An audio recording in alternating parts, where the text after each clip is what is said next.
स्वागत है आपका कैपिटल गेन हब पर, जहां आपको मिलती है लेटेस्ट स्टॉक मार्केट की शॉर्ट और शार्ट जानकारी, जहां पर हम बनाते हैं स्टॉक मार्केट को सबसे आसान और समझदारी भरा। 2025 में पैसा लगाना चाहते हो, पहले ये टर्म जान लो वरना नुकसान हो सकता है। वीडियो को अंत तक जरूर देखना। टर्म नंबर 7 आपकी पूरी सोच बदल देगा। सोचो, बिना मतलब जाने शेयर खरीद लिए और बाद में समझ आया कि आपने क्या किया। वैसे कोई कार चलाए बिना ब्रेक जाने, वैसे ही बिना टर्म्स के यहाँ पर स्टॉक मार्केट में जाना रिस्की भरा हो सकता है। तो चलिए बनते हैं एक स्मार्ट इन्वेस्टर आज से और जानते हैं इन 7 टर्म्स को। जब आप किसी कंपनी का शेयर खरीदते हो तो आप उस कंपनी के शेयर होल्डर बन जाते हो, यानी कि हिस्सेदारी आपकी है तो आप एक शेयर होल्डर यानी कि एक कंपनी के मालिक की तरह ट्रीट करे जाओगे। लेकिन जब आप यहाँ पर देखो कि उस कंपनी में आपने इन्वेस्ट किया है स्मार्टली तरीके से, तो कंपनी आपको कुछ इम्पोर्टेंट तरीके से डिविडेंड वगैरह सब कुछ देते हैं, जो मैं आपको बताऊंगा भी अभी।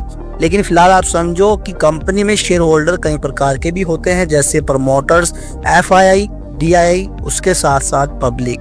तो आप अगर शेयर खरीदते हो ऑनलाइन किसी भी नेट ऐप से, ब्रोकर से, तो आप यहाँ पे एक पब्लिक में आते हो, यानी कि पब्लिक शेयर होल्डर्स में आप गिने जाओ। टर्म 2 की बात करें तो बुल और बियर मार्केट क्या होता है।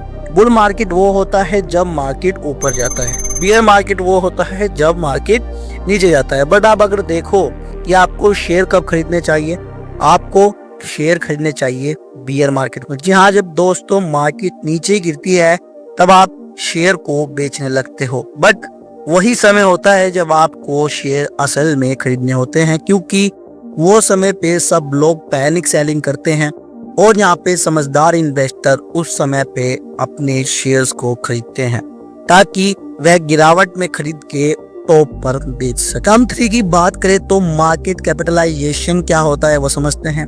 तो देखो, आपने शेयर तो ले लिए, लेकिन आपको ये नहीं पता कि आपने लार्ज कैप में लेने हैं, मिड कैप में लेने हैं, तो स्मॉल कैप में लेने हैं। तो ये 3 होते हैं।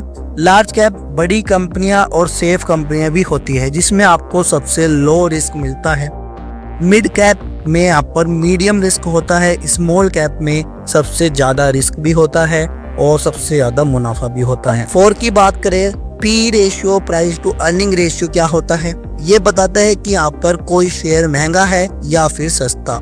लो पी की बात करें तो सस्ता देखते हैं। अगर आप जैसे फिलहाल के टाइम पे जोमेटो की बात करो तो जोमेटो के 437.20% का P ratio, price to earning ratio चल रहा है, जो कि बहुत ज्यादा महंगा है। तो कंपनी ओवर वैल्यूड फिलहाल के टाइम पे नजर आ रही है।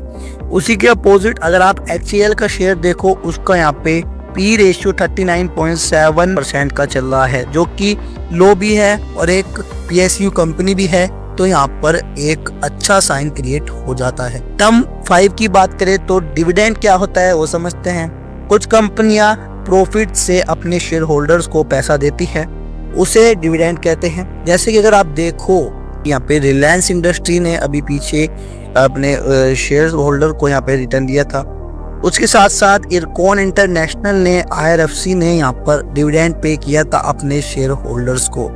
तो आप अगर कई महीनों तक लॉन्ग टर्म के लिए इन्वेस्ट करते हो किसी भी शेयर के अंदर, तो वो आपको वो डिविडेंड पे करती है, यानी कि कुछ ना कुछ बोनस या मुनाफा पे करती है।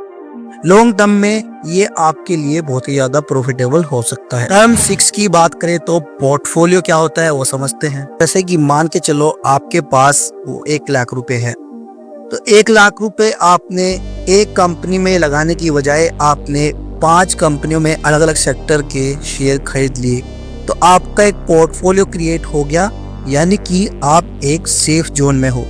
अगर आपने सारे ही पैसे एक ही स्टॉक्स में लगा दिए तो आपको नुकसान भी हो सकता है, क्योंकि अगर आप देखो कि यहाँ पे कुछ भी सिचुएशन क्रिएट होते हैं, ग्लोबल टेंशन आती है। जैसे कि फिलहाल के टाइम पे यहाँ पे एनर्जी सेक्टर में टेंशन चल रही है, क्योंकि ट्रम्प सरकार बिल्कुल भी यहाँ पे एनर्जी सेक्टर को एक्सेप्ट नहीं कर रही है, अवॉइड कर रही है। बहुत ज़्यादा नेगेटिव साइन क्रिएट हो जाता है यहाँ पर एनर्जी सेक्टर की हर कंपनी के लिए।